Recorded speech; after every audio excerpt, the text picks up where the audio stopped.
Hello, everyone. Welcome to Inconvenient Intelligence. Uh, Sad to say this will be our final episode of the season, but happy to say we've made it through a full season. I think we'll have our best podcast of the year because we have with us none other than Dr. Jerry Clark, formerly a special agent in the FBI, now a private sector security expert. We'll have him tell more about himself here in a minute. Thank you, Sure. Jerry, for Thank joining you us. very much for having me, Brian. As always, we'll touch on some inconvenient intelligence sides of investigations. But more importantly, we have the senior investigator from the FBI on the pizza bomber case. Yes. So hopefully this will be a side of it that you haven't seen yet in a documentary or from any of his other podcasts that he's been on. Exactly. So, Jerry, Yes. please, Dr. Clark. Oh, yeah, Jerry's great. Please tell us, a little bit about yourself, a little bit about your background, and Sure. we'll take it from there. I'm an Erie guy, so born and raised here.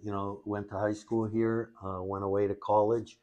Always wanted to be in the FBI, but as you know, you don't walk right out of school and go where you like to go. So it took me many steps to get there. So I originally started out here in Erie as a parole officer for Erie County Adult Probation and Oh, Parole. I didn't know that. Yeah, so I spent a few years doing that and applied to every federal agency that you could because, back in the day, it was harder to get employed than it is today because there's much more need. But first one that called was NCIS. So I took that role and went down to FLETC and trained there. NCIS, Naval Criminal Intelligence Yes, Service. Criminal Investigative Service. Criminal Investigative yes, Service. exactly. There you go. So I was assigned to Philadelphia division there. Did most of my time though overseas doing protective service things. And I'm probably near 2 years into that in DEA calls. Oh, wow. So Drug Enforcement Administration, and I thought, wow, here we go. It's closer to FBI because it's Department of Justice. So I thought, let's give it a whirl. So went to the academy at Quantico, got assigned to Cleveland, Ohio resident agency out of the Detroit division is the way That's they a heck did of a that. first place to go. Yeah, it was like, wow, thrown right into the drug world. And it's the highest level drug traffickers, so it's not the personal use stuff or anything related to that. We were just all over the country and all over the world dealing with that. And I'll bet I'm 5 years into that, and I finally get the call. And the FBI says, well, it's your time. So if you're still interested, and I said, yeah, let's do it. So I had to go back to the academy for the third time. So inconvenient intelligence there is me. Went back for my third academy. So I went through all three federal enforcement training academies. But then I got assigned the Cincinnati division and assigned the Dayton RA, the resident agency out of Dayton, Ohio. So Not a bad I got first gig. No, I got very lucky. And the other really, really convenient thing for me, I stayed in violent crime. So I was assigned to the violent crime squad, and I was able to work on a violent crime fugitive task force out of Dayton, Ohio, and Cincinnati and Columbus. So it was fantastic work for me. Catch some good Buckeye games while you were down there? Oh my gosh, I became baby. a huge Buckeye fan and Cavs and Guardians and certainly the Browns. So the lowest sports fan you could be maybe sometimes with our heartbreak, but we're still hanging in there. So we'll fast forward now past, we'll come back to the pizza bomber side of it. Right. Fast forward, you retire from the FBI. Yes. What do you do? So after I retire, and usually, you have to retire at 57, but you can retire at age 50 if you have 20 years. So most of the good little nugget there for our viewers. Good little nugget for the viewers. Most of the agents go somewhere in between 50 and 57, and they set themselves up for a career after the bureau life. And I had set myself up by the FBI using their university education program, where they sent me back for the PhD, and I was able to get that while I was still in the FBI. So you get selected out of the whole country to go, and I was very fortunate. But the important part of it was it provided me the opportunity to teach in college. So I became a college professor for a long time and just taught what I knew about investigation. And then for a university that shall remain nameless. And that's why I didn't mention it. So we kept that quiet. Another university nearby.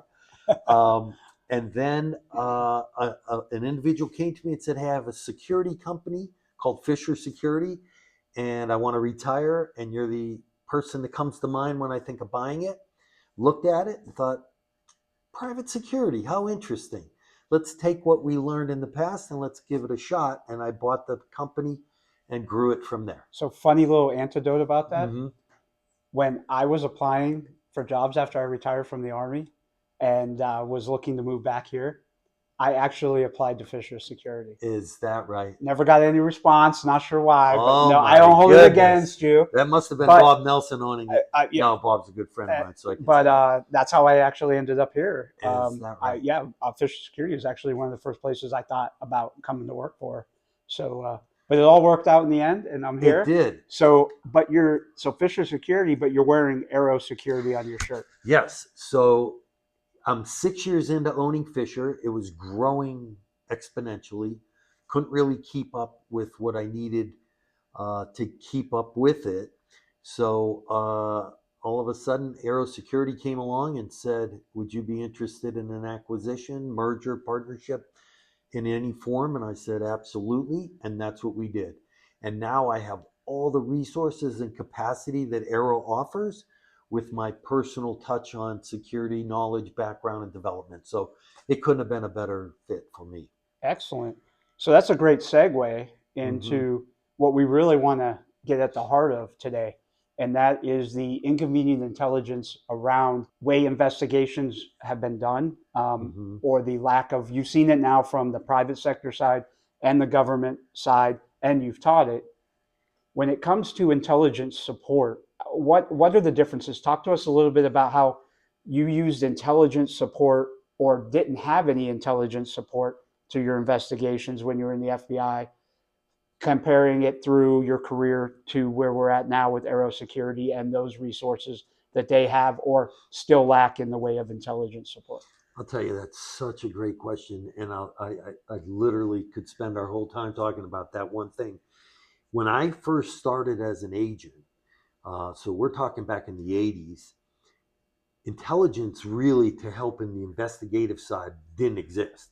It really didn't. And so it slowly started to creep in when we were working in DEA for link analysis, cellular data, linking one drug dealer to another. And who was doing that? Was it an analyst or was it an agent? At the time, it was agents because they didn't really have even the position. And the agents fought with that.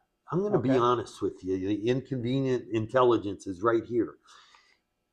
Nobody really wanted to think of intelligence as an investigative tool.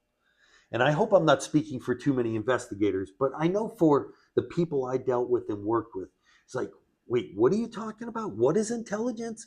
Isn't that what we're doing already? But no. They were very different. And the best example I can give you of this is when in 2003, the pizza bomber happens, which we'll talk about in a minute. I'm working the case. I'm trying to develop leads. I'm doing some things. And at one point, my supervisor said, hey, intelligence now is definitely part of the Bureau. They're hiring intelligence analysts. We want them to scrub your case. And how did you respond to that as an investigator? Oh my God, I found it insulting as an investigator. And I hate to use that word. But I'm being inconvenient intelligence. That's exactly what this is. And I thought, what are you talking about? You're going to have somebody, looking at my case. Number one, they're not an agent. And there was this big, huge discrepancy of agents. And by the way, this is all different now. Oh yeah. And I'll explain that's why we wanted you as a guest on the show. You've come full circle with full circle.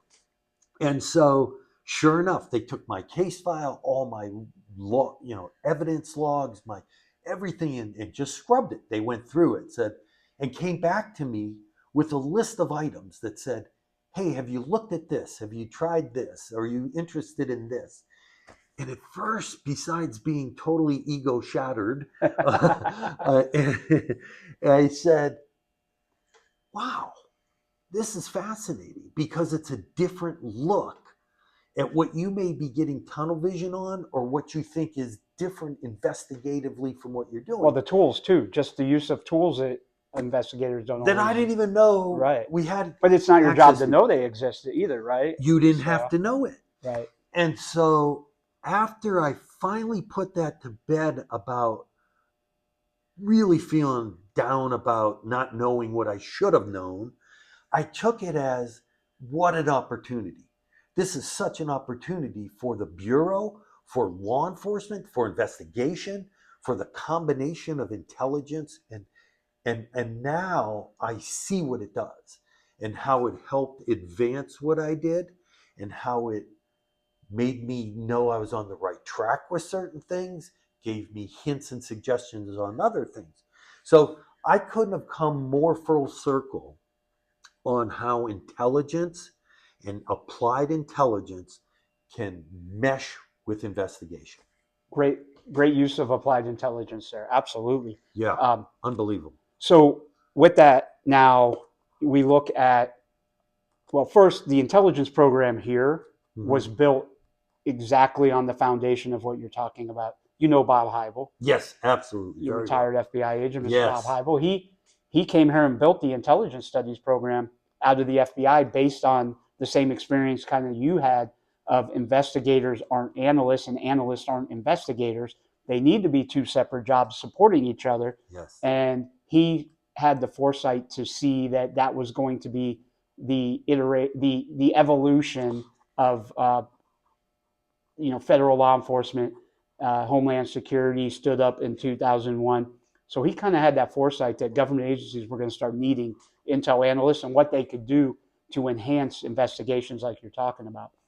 So let's fast forward now. Before we get to the pizza bomber side of it, Mm-hmm. let's talk about now when you get into the security industry after you Yes. retire. How do you see intelligence analysis or intelligence supporting operations on the private sector security, more in the risk and security side of it? Oh, there's so many ways that I'm finding out. And I had to learn all this. Again, you're schooled in a certain way. You go to the academies, you learn certain things, how to shoot, how to drive fast, how to interrogate, how to investigate. No problem. But how to work smarter and utilize all the skills that we have related to technology. Oh my gosh, that was a learning curve. So on the private side, oh my gosh, you think about how many companies that have important people that work for that company that travel, that go overseas, that need security, that need threat assessments The for executive protection the side of it. executive protection side. We call it Aero Elite for my business, on my company, and we deal specifically with trying to figure out, and that's what we want to do with Mercyhurst University now, is combine this effort that you have in the ability to go out there and research, find out different threats, find out vulnerabilities, find out travel threats, because these important people are going in unknown to a lot of places that could cause them danger. So that's one way. The other way is certainly some of the equipment, technology wise, right? So cameras and AI and all the different things that we can utilize now to help us work smarter and really decide, hey, where do you need an actual man guard?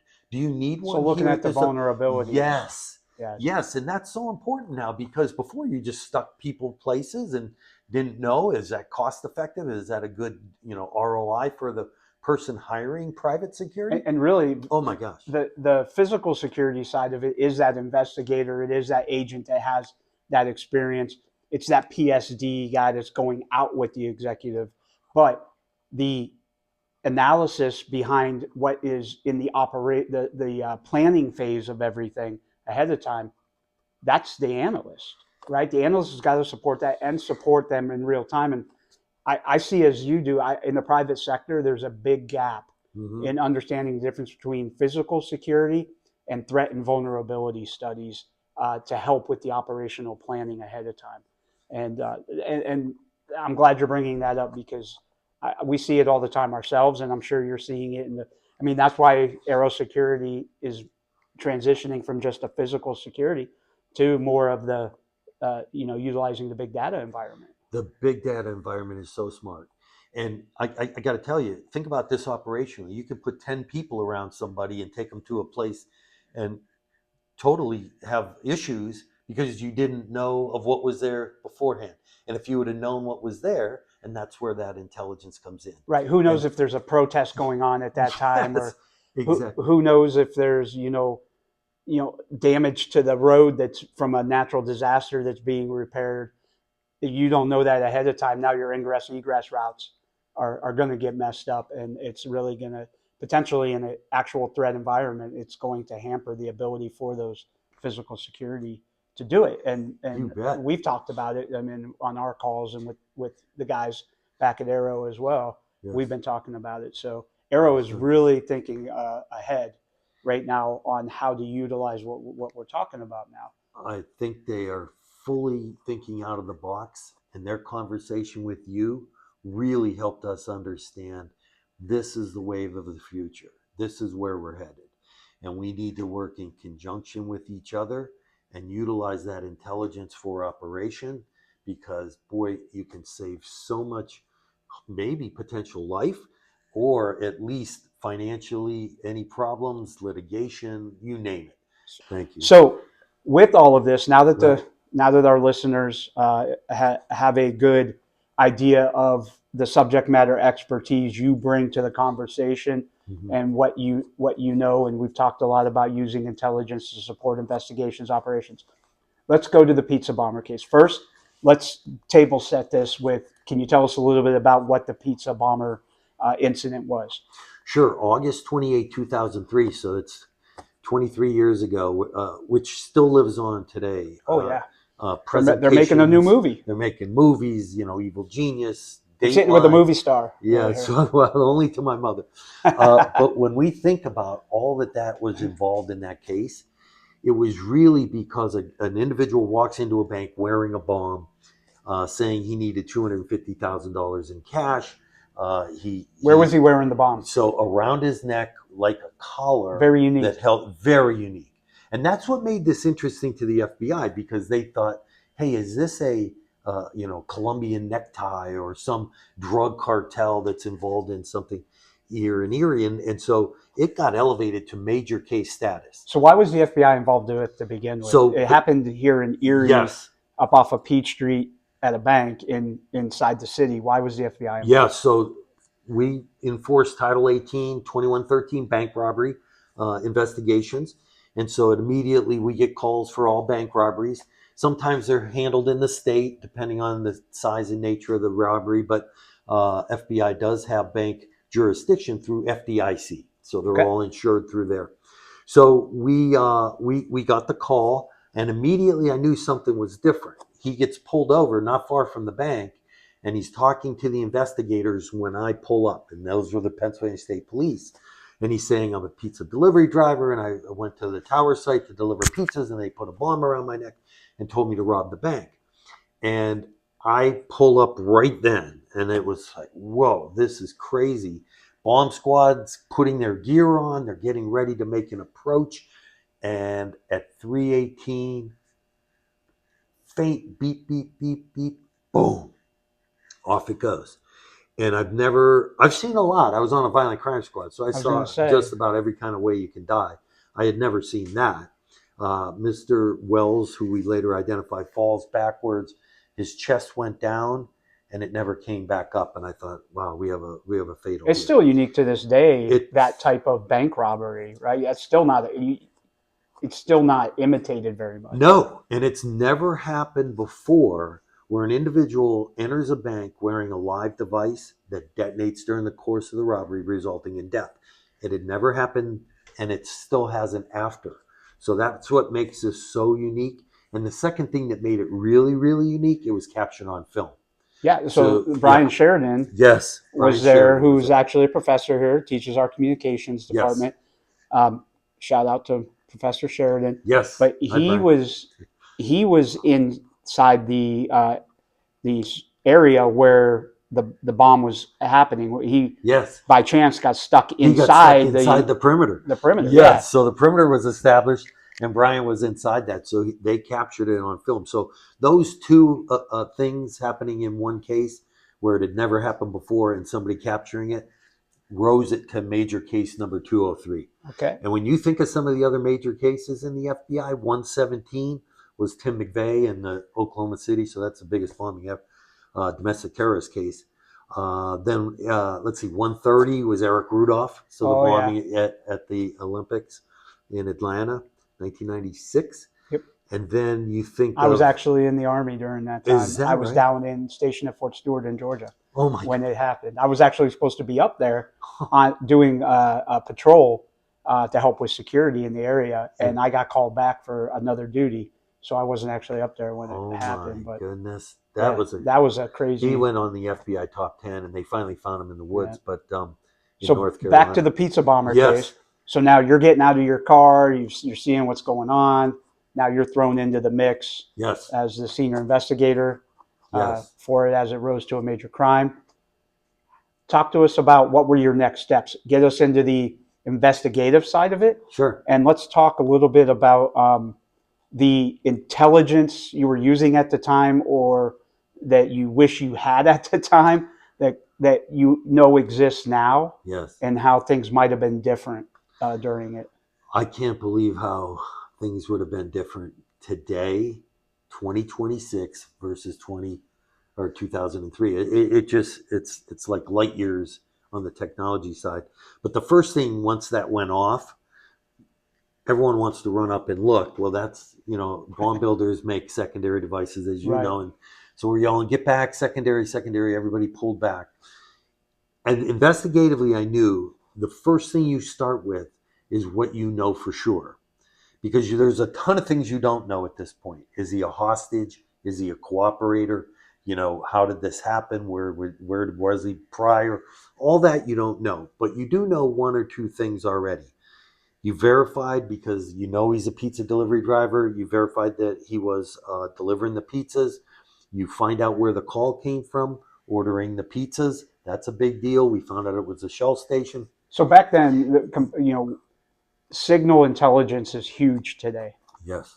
How was signal intelligence back then in the way of being able to track those calls, intercept those calls, track? I mean, there wasn't a lot of necessarily cell phone towers all over the place like we have today, or ability to track signals. So, can you talk a little bit on the signal intelligence side? It really would have been a help to know where those pings were at the towers.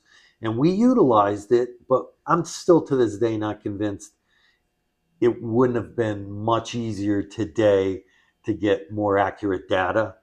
So Did we, you, the Inconvenient intelligence side of it is, did you Mhm. have a direct intel fusion center or cell that you could work directly with to have them help you to do all that? We were actually, this is how we did it back then. We would deal with Verizon or whatever phone company we had, and here's your data. What do you do with that? So the analyzing of it, the understanding, the dissemination, That fell the on you. intelligence, that was all us. Yeah, that's crazy. So it was totally crazy. The second part of that on the intelligence side is the cameras, right? Oh Think yeah. about cell phone cameras now. Think about business cameras, ring cameras. None of Well, that. security cameras Yeah. back then were so grainy, Oh, and you couldn't they see. weren't very reliable to begin with No. compared to today. What would they have today? And you think So about this. We knew so the there's Shell our image. station. That's our imagery intelligence. That's imagery. Yeah. So when you think about the pizza being ordered from the Shell station, we went in. They didn't have cameras on the outside, but they did have a camera on the inside. Okay. So we thought, let's collect that, right? We collect it. It's so grainy that we could hardly tell what it was. And then think about this. I had to utilize Quantico to have somebody come out and do measurements to see how any suspect who was at the counter paying fit the height and maybe weight just by analyzing, because we didn't have anything that was so sophisticated that we do Yeah, that now to software say didn't that's him. exist. So when Yeah. I developed a suspect who I knew was inside paying for gas while they were ordering the pizzas, we had him look at it and he goes, I think that's me. That's how bad you know what I mean? You would, Couldn't today even you'd look identify at that and go, himself. yeah, Yeah. that's, but he identified himself. But it took him a while to figure out because it wasn't very good. And so we've come light years. Think about this: inside the bank, they utilized stills at that time. Didn't even have a video for me. So when Wow, we that's crazy. recovered, it was still shots that would just, And you're creating a flip and you're book. so it's just That's light crazy. years from where we are. So imagery intelligence would have been a huge help to you. Signal intelligence would have been a Signal huge help out to with a, you. yes, Having an analyst that knew how to use all of the technology and all of that that you could rely on while you were doing the gumshoe part of it yes. would have been really helpful. Okay, so now where are we at? Now you're collecting the intelligence, or what we call intelligence gaps, the lack of intelligence. What did you use back then that was effective, that we're still using today, Yeah. or that helped you, was actually helped you to be a little successful in the way of gathering intelligence back then? We really utilized a lot of photography. So, say the crime scene, we were able to photograph it.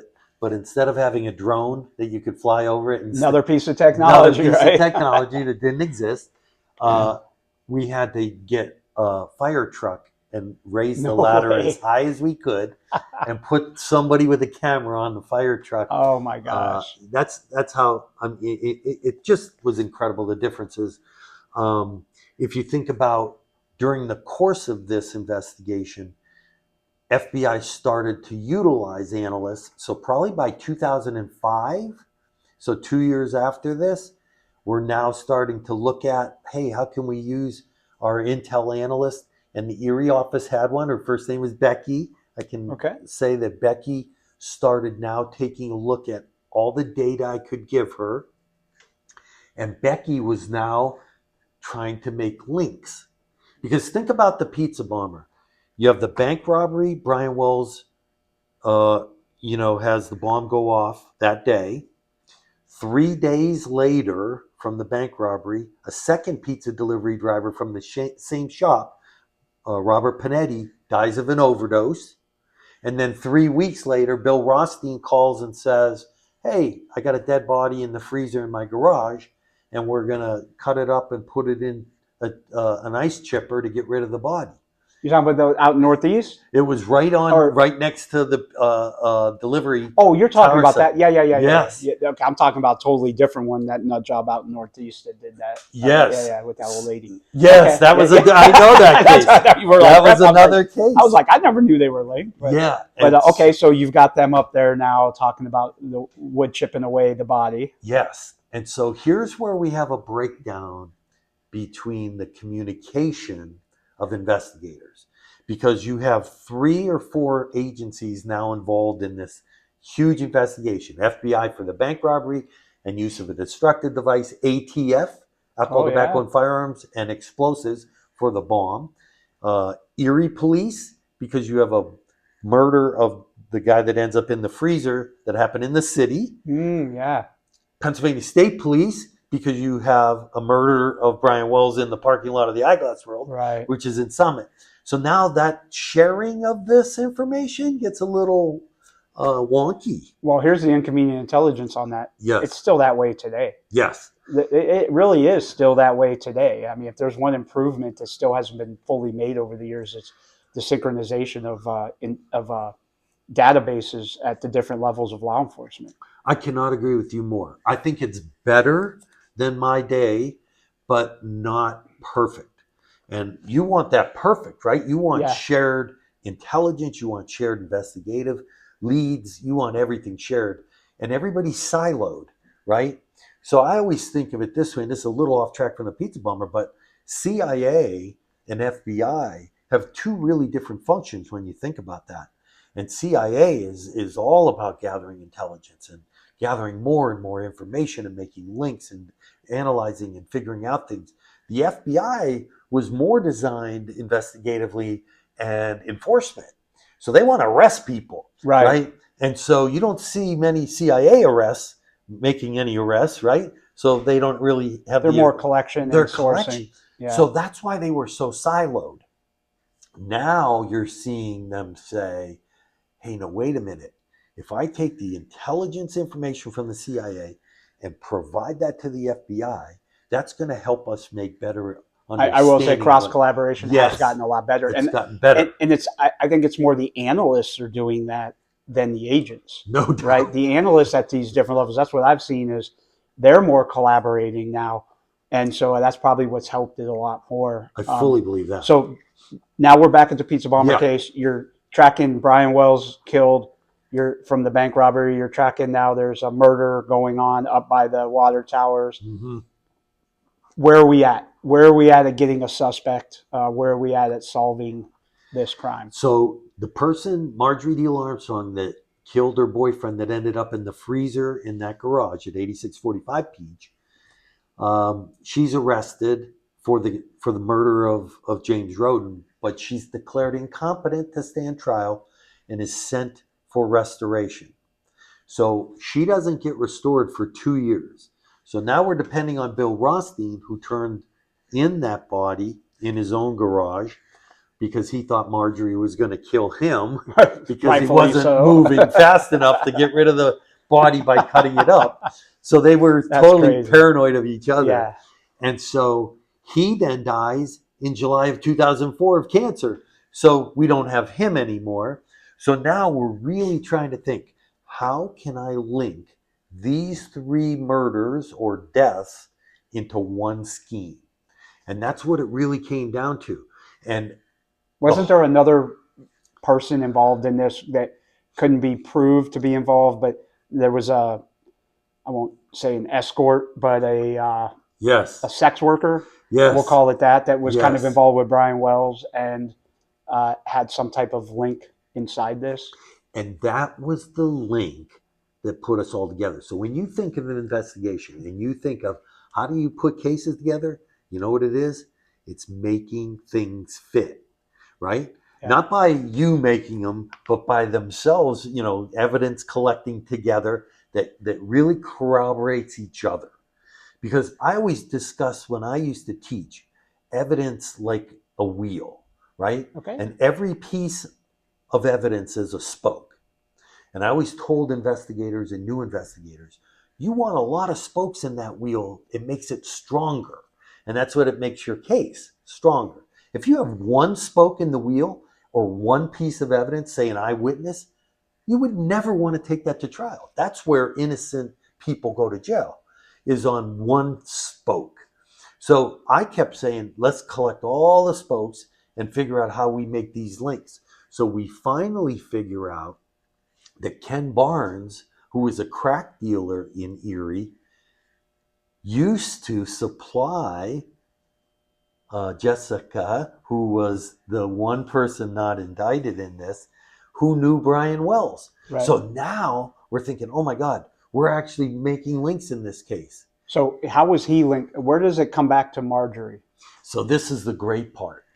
We know that Brian Wells had two prostitutes' names right in a notebook like this on his desk in his house. And he had a list of every name of somebody he knew. Of course, because you keep a good list of all your prostitutes, right? Of all your and two of those were prostitutes. So yeah, bookkeeping for sex workers. For sex workers. Claim it on your taxes. We go, oh my gosh, why are they in his book? So, and by the way, think about what prostitutes do to your suspect pool, right? Because if they're good at their trade, so to speak, they're going to have a lot of people they know. And so we're like, oh God, this adds a whole ton of people. But anyways, we found out that Jessica used to drive around by Brian Wells, who would drive her to purchase crack cocaine for herself. And she would go to Ken Barnes. Yeah. Wasn't Brian nice to drive her? So we thought, okay, Brian now meets Ken. Does Ken know Marjorie? These are your links, right? Yeah. Turns out Ken and Marjorie were good buddies who fished at the South Pier, and Marjorie introduced them to Bill Rothstein, and Bill Rothstein, my gosh. There you go, puts all the case together. So do you see the links that had to be done to link all the spokes, yeah, for three different homicides, all in one. So who was actually indicted for? So let's fast forward now to where you ended the investigation. Yeah. Who was actually indicted? who wasn't indicted, and has it officially been closed? Yes. So let me answer those. These are great questions. Really fantastic. I started presenting to the grand jury in 2005. Normally, you go in, you present your case, you get your true bill, you get an indictment, you go make the arrest, and you move from there. I just kept putting in information. So they would withhold asking for a vote. And because we kept developing new and additional information, we then indict. Brian Wells was an unindicted co-conspirator, so because he was deceased. Right. Bill Rothstein was an unindicted co-conspirator because he died of cancer. And we indict and receive a true bill for Ken Barnes and Marjorie Deal Armstrong. Both of them were charged with bank robbery with the use of a destructive device that results in death. Who actually built the device? Where'd they get the device? So they built it. Bill Rothstein built that So all device. these crazy crackheads Yeah. figured out how to build a Yes. bomb and get it around Brian Wells' You neck. know, that's what's interesting. You can be really, really intelligent, which all of them claim they were. In fact, Bill Rothstein said he was Mensa, even though I never was able to verify that, but not criminally savvy. There's a very difference between being really, really smart and really, really criminally savvy. And all of them were so highly intelligent. Marjorie could quote Plato, and she used to me. Well, I mean, she figured out for 2 years how to stay off the radar of having to come to court by convincing everybody she was crazy. That was an excellent point, how she did that. Well, And then after she was indicted in the pizza bomber, Judge McLaughlin, U.S. District Court Judge for the Western District of Pennsylvania, declared her incompetent again. So he sent her back for restoration, which took us until 2010. So do you see why all the delays? Oh, yeah. But I'm so glad he did, because you never want an appellate issue of, hey, you just took a criminally insane person to trial, and you never want to have that. So who's everybody that's in jail from this whole cast of characters, and who is it that didn't get indicted that was assumed to be part of it, and then where is the case now? Okay, so Floyd Stockton, a wanted rapist who was living in Rothstein's house at the time of the case, he was arrested. He finally decided that he would be a cooperator, so the U.S. Attorney's Office decided to make him a witness instead of a defendant. Okay. So he was never indicted, although he was involved. Didn't sit real great with investigators, but we don't charge, so that's not up to us. Jessica, the prostitute who made the links, was never indicted. She still lives today. Okay. Every one of the other 7 that were involved in this case are all now deceased. The case is officially closed. Okay. I think to this day, we have every person that I truly believe in my heart was involved and was either an unindicted co-conspirator, a co-conspirator indicted, or just never indicted and was going to be a witness. And do I absolutely sit here and say I know everything? I'm not going to say that I do, because I think that would be fooling myself and any investigator who says they know everything. And Marjorie's still alive in jail, right? She actually just died. Okay. And so Marjorie died of cancer. Bill Rothstein died of cancer. So there's probably an update that a lot of viewers don't know from some of the specials that have been out there on Right. this. Marjorie is now deceased, and Ken Barnes died in jail. So they're all dead. So before we wrap this up, Mm-hmm. I think one of the at least nagging questions I've always had is, how did the bomb detonate? Was it actually somebody detonated it that was watching Brian Wells and knew he was about to get caught? Or was it a faulty mechanism within the collar that triggered itself, that triggered the bomb? How did that happen? This thing, and I'm going to go do the International Association of Bomb Tech Examiners. Wow, that's a mouthful. National conference in June. Plug for the conference. Yes, there you go. So I'll be at the conference presenting with the FBI lab bomb expert that put it back together, Dr. Kirk Yeager, genius. So Dr. Yeager and I will present this case which we've done numbers of times together. But to answer your question, it had a toy cell phone in it, which turned out to be a hoax. It wasn't Okay. real. That would have initiated it through a dial-up and a contact that way, and a remote detonation. Wasn't it, but they wanted to trick us. It actually had two kitchen timers as the countdown timer mechanism. They took the knob of a countdown timer, drilled two holes in it, and screwed a metal piece in it. They then put a metal rod and dialed the 60 minutes for the timer. When that timer came around and those two metal pieces connected, it detonated the So he was device. on a timer. He was If on he a didn't timer. return with the money in that 60 minutes, he was going to die. He was going to die. And so that timer went off because he got caught, and you guys just nobody knew at the time that that's how it was built. That's right. Wow, that's And crazy. to just put this, The inconvenient intelligence side of it, I will yes, say I don't care how many intel analysts you had, nobody was going to know that unless they were in the bomb tech, got there in time to disarm it to disarm it. or to identify that. So That's exactly right. the inconvenient intelligence is on that. It probably, even with all of the support you would have had today, it probably still would have went off. I don't know of any way we were getting that off. Right, That's because such you a weren't great, jamming it. it's just a great, you could not, You weren't it was jamming it. booby trapped. Yeah, you It had couldn't booby jam it. traps in it, so if you touched wires, it would go off. But two things that I want to really emphasize real quickly. Sure. The one thing is Brian Wells was duped. They told him it I was was going to ask fake. you, was he? Yeah. Did you ever find any evidence that he was, actively a participant in this, knowingly or wittingly, or was he unwitting to the whole crime? So it's sort of funny that it's so dual driven, but he was basically talked into robbing the bank, thinking the device was fake. He was going to get $5,000. He Okay. went to a pre-planning meeting the day before the robbery, and a witness saw him leaving the tower site where the next day he would deliver the pizzas and get the bomb on. He shows up the next day and he sees the device for the first time and says, "This is too real. I think this is real. I don't want to do this." And they said, "It's fake. You're going to do it. You're going to make up this story." They punch him. They knock him to the ground. They force him to wear it. He then sticks with the story they told him when we arrest him and start talking to him. Okay. So he could have told us, "Hey, it was Bill Rothstein, Marjorie Deal, Ken Barnes." But he said it was a group of African-American men that put it around me, just like they told him. So They probably had him do because the cell phone was there, and they're like, "We can remote detonate this if you don't and stick I to the think story." he believed that. So that's probably the Yeah, reason why he didn't say anything.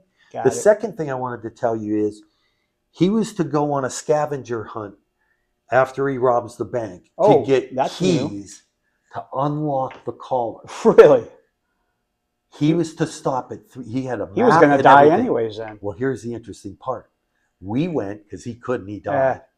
There were no keys at any of the sites, which tells you it was never going to come off. No, they were going to kill him. And then the Holy third cow. real quick thing, Sure. they were supposed to hand the money when he came out of the bank. Brian Wells was to immediately transfer the money to Bill Rothstein, who would be standing outside of the bank. And then he was to go on that series of stops so that if he gets stopped anytime, he doesn't have the money. Because otherwise that would have been a horrible plan. So they kept saying, just hand him the money. Well, they couldn't because someone was in the bank on the phone with 911. So Bill Rothstein couldn't get close enough to get the money from him. That's why the money, and by the way, he only got 8,207 instead of 250,000. So he was well short of the money. Oh, yeah. So he was never going to get Marjorie that wasn't money. going to be happy about that. Marjorie would not be happy. And then to wrap up the whole crux to why the pizza bomber happened, Sure. Marjorie Deal's father had close to $2 million. And she wanted it. She was an only child. And he started giving it away. So she thought, you know what? I want to kill my father, which is just gruesome, right? She had already killed 3 men at that point. But she decides, I want to hire somebody to kill him.